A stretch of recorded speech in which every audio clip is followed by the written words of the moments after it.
la actividad pues estará comprendida en unos 2 foros o 2 paneles, uno primero con el alcance en materia jurídica, y para ello vamos a tener a Juan Miguel Vázquez, Cristina Aguiar, Juan Manuel Rosario y Juan Miguel Castillo Pantaleón. Ya en la segunda fase, pues vamos a estar trabajando con un panel socioeconómico y político de esta sentencia que ha causado este revuelo y que hemos recibido nosotros como altamente positiva, la sentencia 168-13 y la visión de las fuerzas vivas de la nación ante el futuro. Yo quiero, antes de entrar en materia, poner un poquitito en contexto qué es lo que vamos a abordar, qué es lo que vamos a trabajar para esta mañana. El pasado 23 de septiembre del año en curso se dio a conocer esta sentencia que, reiteramos, ha causado gran revuelo en la República Dominicana. Es una sentencia que viene a fijar, a establecer de manera clara y meridiana los parámetros y criterios para la nacionalidad dominicana,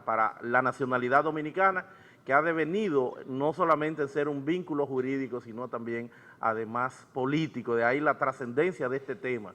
No solamente es un vínculo jurídico, sino, además, político.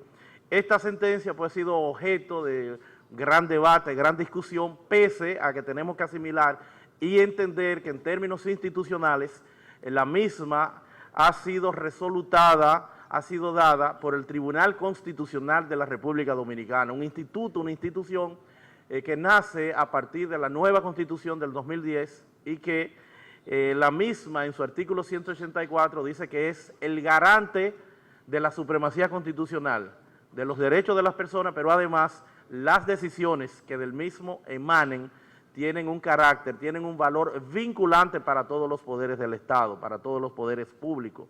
De ahí que estamos en presencia de un acto incontrovertible y de un acto por demás que tiene un rango equivalente al de la propia Constitución, un precedente vinculante del Tribunal Constitucional de la República Dominicana.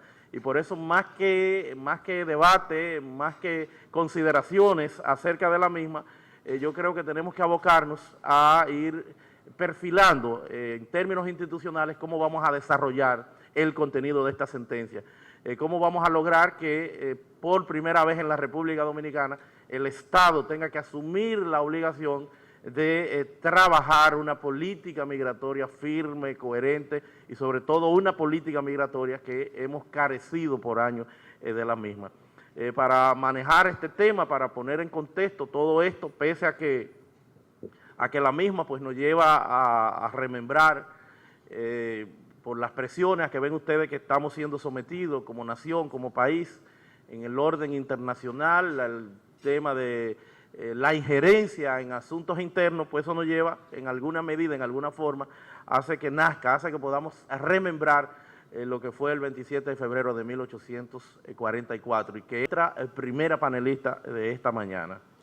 La verdad es que nosotros le debemos algo grandioso al Tribunal Constitucional y ha tenido un efecto que, a mi juicio, merece ese hecho solo que pasen a la historia. Nos están cohesionando alrededor de la idea de nación.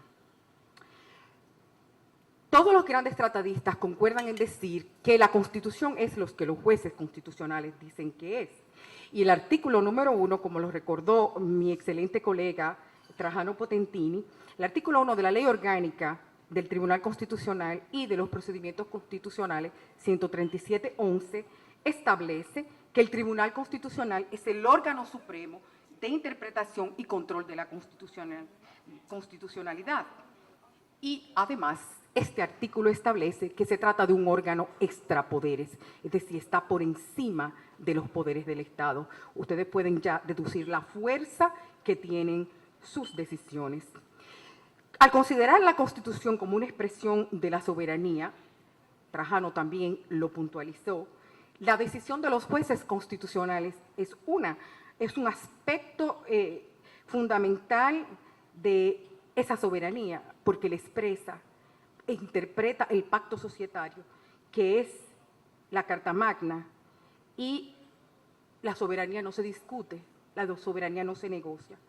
No obstante, el artículo 26 de la Constitución del 2010, Relaciones Internacionales y Derecho Internacional, predica: la República Dominicana es un Estado miembro de la comunidad internacional, abierto a la cooperación y apegado a las normas del derecho internacional. En consecuencia, 1. Reconoce y aplica las normas del derecho internacional general y americano en la medida en que sus poderes públicos las hayan adoptado. 2. Las normas vigentes de convenios internacionales ratificados regirán en el ámbito interno una vez publicados de manera oficial. Es por esto que es interesante considerar, y es un punto verdaderamente digno de análisis, cómo se inserta esta sentencia en ese marco del derecho internacional al que nosotros mismos hemos declarado adherirnos. Por eso todos nosotros. En derecho internacional público, el Estado está compuesto por 3 elementos: la población y un gobierno que la jurisprudencia internacional ha establecido que debe ser efectivo. La nacionalidad es una relación político-jurídico. Eso de la nacionalidad sociológica, eso es un invento.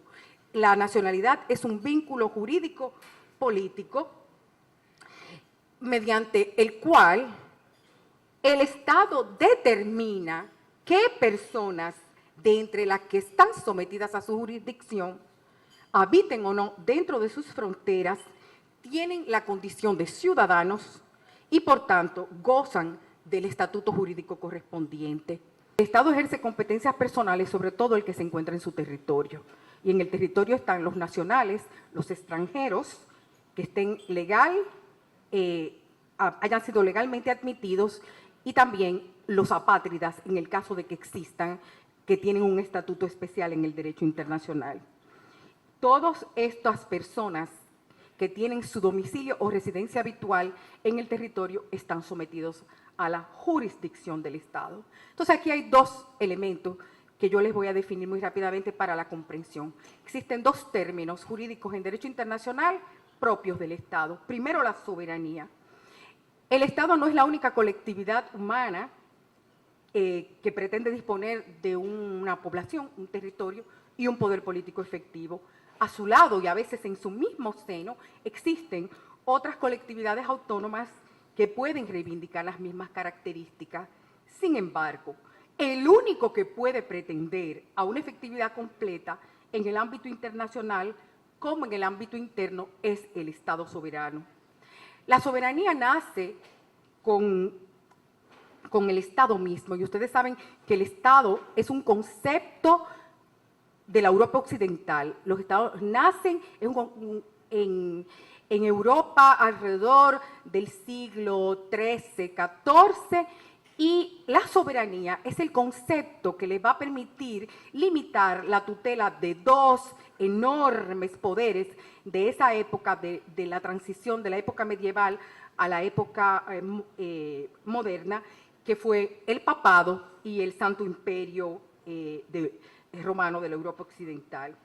Hasta el siglo XVIII, y con la aprobación de los 2 filósofos predominantes en esa época, que fueron Vattel y Baudin, los monarcas encontraron en esta noción fundamental el asiento de su poder absoluto. El Estado ejerce competencias en su territorio sobre todos los individuos, nacionales y extranjeros, con algunas limitaciones, y esas limitaciones derivan primero del régimen de extranjería y segundo de la protección diplomática. El ejercicio de la competencia sobre los extranjeros revela que la competencia territorial prevalece sobre la personal. Es decir, si usted está en el territorio de la República Dominicana, usted está bajo el imperio de las leyes de la República Dominicana. Pero las competencias que el Estado ejerce sobre sus nacionales, si ustedes se desplazan al exterior o si ustedes fijan su residencia en el exterior o se encuentran en espacios internacionales como el alta mar o algunos espacios internacionales que son tratados como tal en algunas regiones, como el caso de la Antártida, las competencias personales que el Estado ejerce sobre ustedes, por ejemplo, para regir el Estado y la capacidad, lo van a seguir aunque se vayan a la Antártida. Y esto porque la nacionalidad, como la definió el caso Notenbaum de 1955, que es una sentencia muy conocida de la Corte Internacional de Justicia, porque es la que trae hasta nosotros los conceptos que aparecieron desde 1895 por la doctrina del Instituto de Derecho Internacional y también por el caso de la opinión consultiva de 1924 entre Francia y el Reino Unido sobre nacionalidad. La Corte Internacional de Justicia nos reafirma que la nacionalidad vincula el individuo a la población del Estado, que la confiere de forma más estrecha que la de cualquier otro Estado. Entonces, la determinación de la nacionalidad se configura desde el punto de vista del Estado como un contenido de la soberanía, y eso es el derecho positivo en derecho internacional. Dice la Corte Permanente de Justicia Internacional en su opinión consultiva de 1924, decretos de nacionalidad, de una manera general, corresponde a todo Estado soberano determinar qué personas deben ser consideradas como sus nacionales. Y según la expresión de la Corte Internacional de Justicia, en el caso que le acabo de citar, de 1955, corresponde a todo Estado soberano regular por su propia legislación su nacionalidad. Para las personas físicas o morales súbditas, la nacionalidad supone el título fundamental para el disfrute de ciertos derechos y capacidades de carácter público, como es el de ocupar cargos públicos, el derecho de elegir y ser elegido. Pero la nacionalidad tiene un ámbito político que desborda lo público para también tener efectos importantes en el derecho privado. De manera general, la nacionalidad es extraordinariamente importante para toda la teoría del derecho y por eso es que vemos que se le concede particular importancia a su regulación, a los controles para la adquisición, porque ese también es un medio que el legislador y el constituyente utilizan para aumentar o para limitar el número de sus nacionales. Vemos también que han surgido cada vez más, con este sentido de guardar la nacionalidad de origen, una serie de procedimientos y de principios para la recuperación de la nacionalidad de origen y también para poderla recuperar y cómo operan los casos de doble nacionalidad. Lo que los tratadistas estiman que está debajo de esta subyacente a esta tensión entre el aumento o la reducción de la población por parte del legislador al utilizar distintos criterios que el derecho le permite, es que hay un rechazo a la apatridia.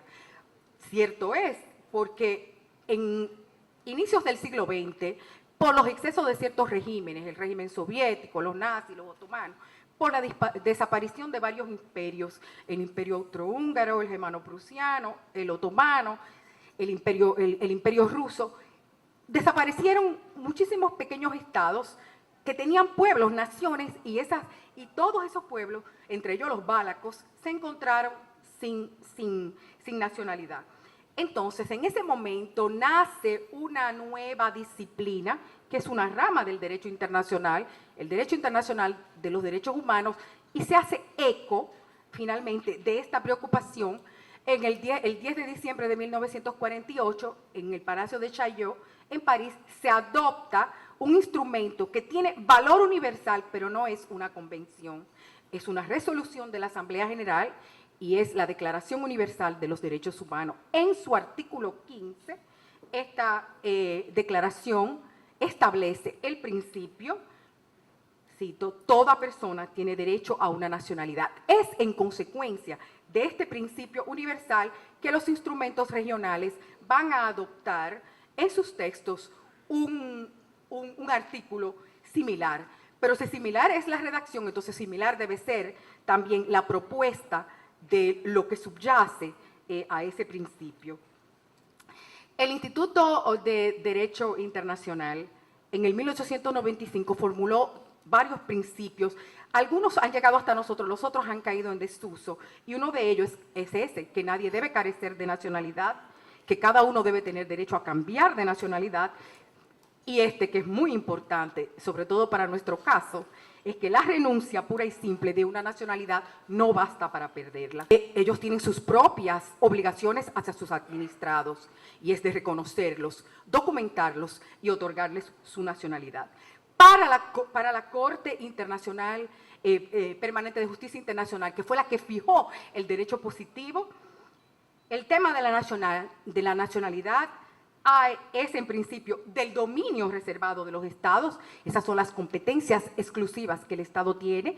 Solamente tiene límite la discrecionalidad. Y el derecho internacional pone solamente algunos límites. Y uno de los límites es que el Estado haya contratado, o sea, ha pasado un convenio bilateral con otro Estado que regule esa materia y las consecuencias de esa materia.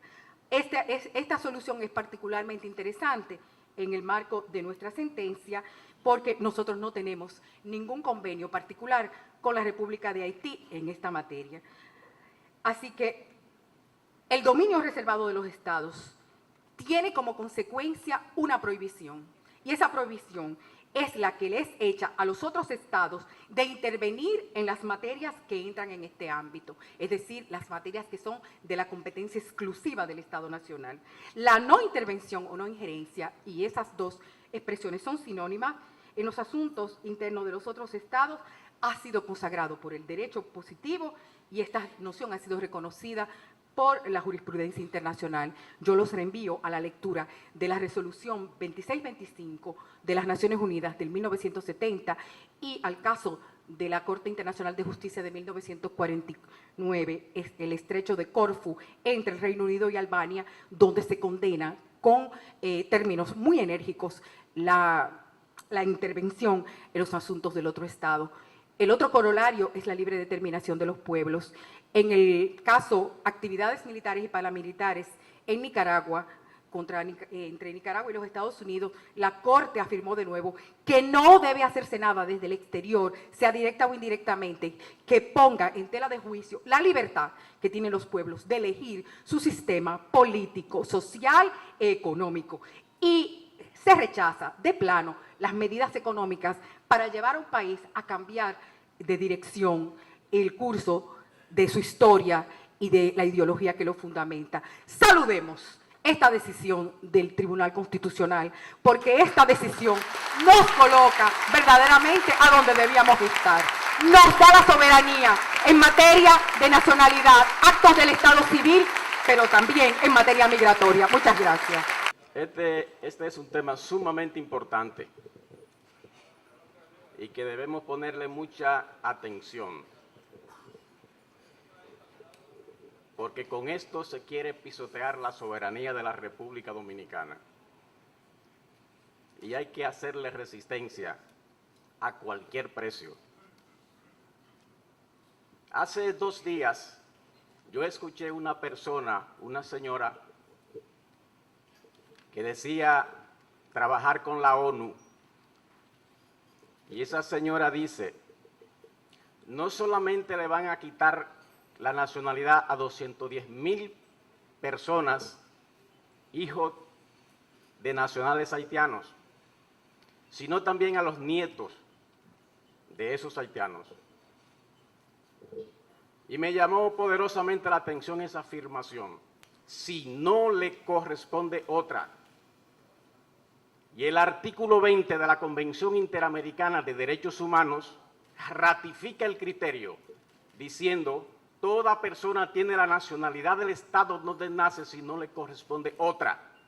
De tal manera que eso implica que para usted saber si una persona quedó en condición de apatridia, tiene obligatoriamente que consultar la Constitución de los padres de esa persona. Por ejemplo, si aquí una pareja de brasileños tiene un hijo, para saber si a ese niño le corresponde una nacionalidad, hay que consultar la Constitución brasileña a ver si los hijos de los brasileños le corresponde o no la nacionalidad brasileña. Si no le correspondiere, entonces ahí entra el precepto del artículo 20, si no le corresponde, entonces le corresponde la del estado donde nació la persona. Ese mismo ejemplo se hace con todas las constituciones, inclusive hay estados que tienen un listado con eso bien claro. A los hijos de las personas de tal estado que nacen en este estado le corresponde la nacionalidad porque al no adquirir la nacionalidad de su padre, podrían quedar en condición de apatridia. Ese no es el caso de los haitianos.